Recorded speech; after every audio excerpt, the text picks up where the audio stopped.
Hola a todos. Hello everyone.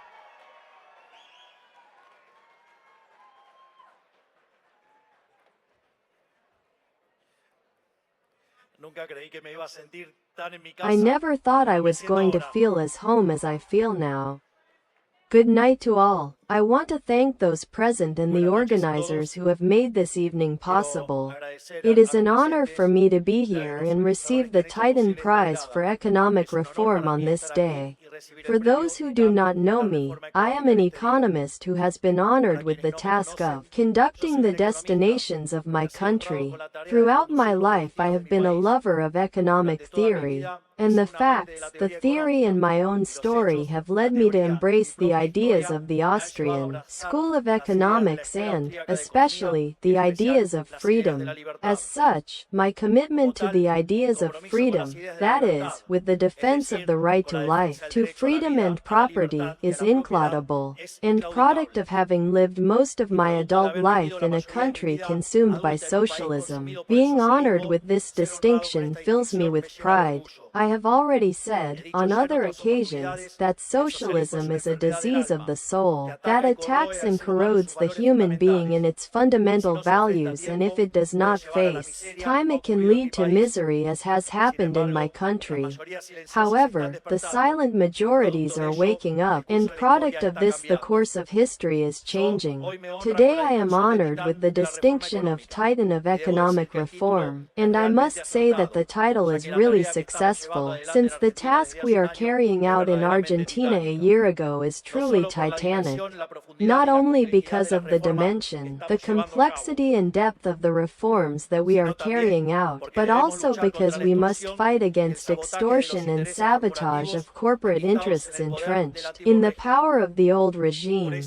Therefore, I want to take advantage to share with you some ideas about what we are doing, that some are already calling the Argentine miracle, but also some fallacies of traditional politics, because the battle is long and we need the right intellectual tools to win it. First, our battle is against the ideas of gradualism. Argentines are accustomed to disappointment as a result of having lived in a country infected with socialism for 100 years. There have been democratic dictatorship and governments, but the only constant has been collectivism in any of its forms. There has also been, it is true, reformist experiences, but so far they had all failed. None had been able to transition from impoverishing socialism to redemptive capitalism of the poor. This cycle of illusions and failures for decades has caused many Argentines to choose to emigrate if they had the possibility, or they are content to survive if they did not have it. This has been repeated throughout the 20th century, with the consequence of destruction of wealth and capital that involved, characterizing what we have called the century of Argentine humiliation. Government coalitions chosen to implement reforms quickly failed and the vicious circle began over. The question that many asked for decades was, why? Why have the reformist coalitions failed in Argentine history? The reason is simple. So far no government, with the exception of Carlos Saul Menem, if one wants, had been encouraged to apply the recipes of rented liberalism and without fear. This happens for fear of losing support, breaking agreements, social protest or losing the next elections.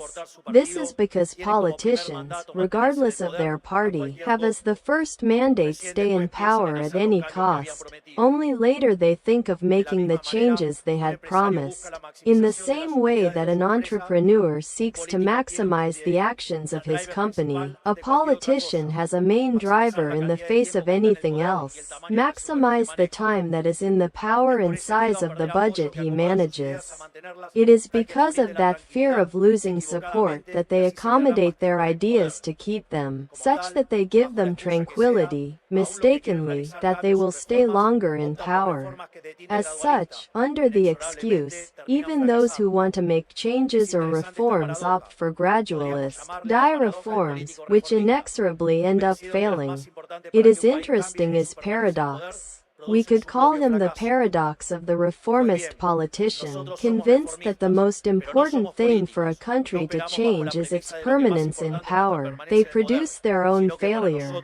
Well, we are reformist but not political. We do not operate under the premise that the most important thing is our permanence in power, but for us the most important thing is to implement our reforms. We govern without fear, applying shock measures to generate confidence in society and the market, not only because they are our convictions, but because empirical evidence accompanies us. From 1952 onwards, all shock programs, taking out the 59, were expansive of activity and employment, and all gradualist programs ended badly. Second, we do not agree with the enemy. The other fallacy that reformist politicians usually apply is that of consensus. Most reformist experiences collide with a political class that tells them that they should agree on their reforms with them.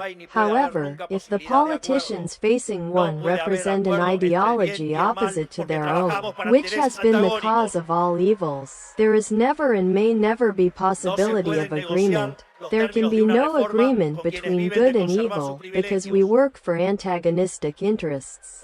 You cannot negotiate the terms of a reform with those who live from conserving their privileges.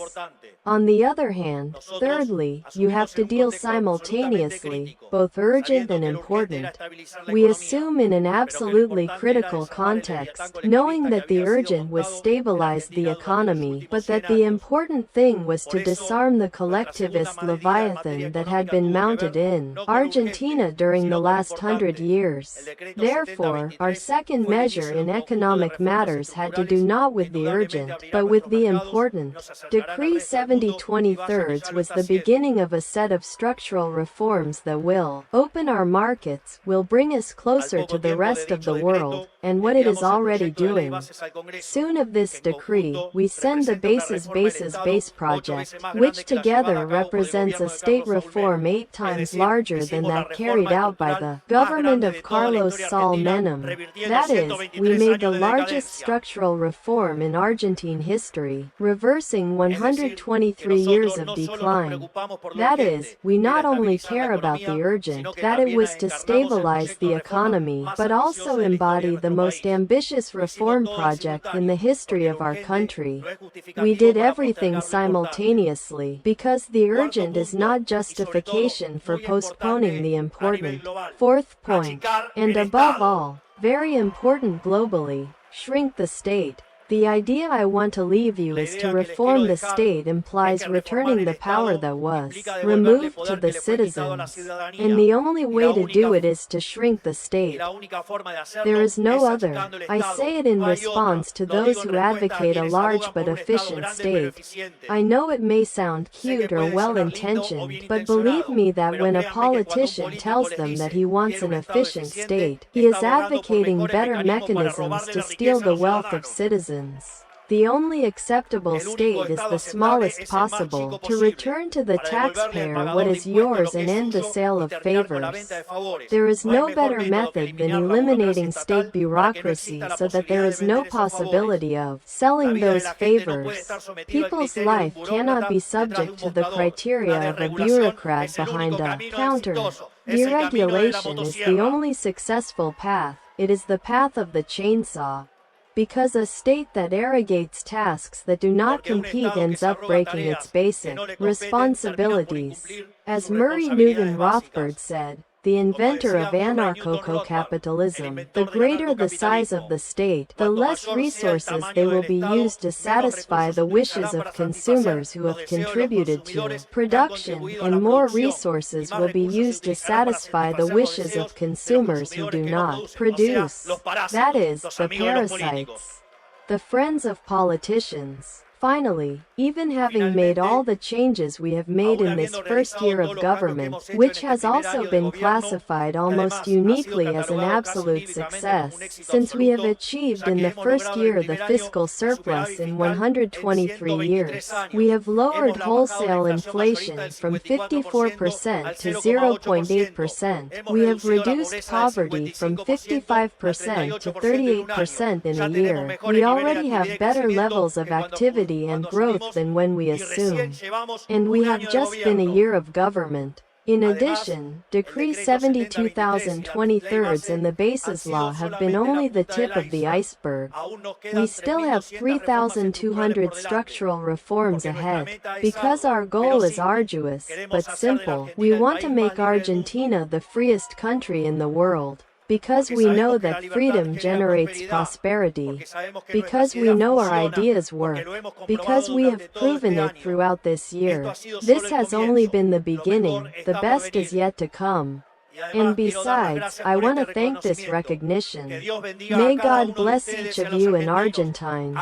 Let's make Argentina and the United States big. And that the forces of heaven accompany them.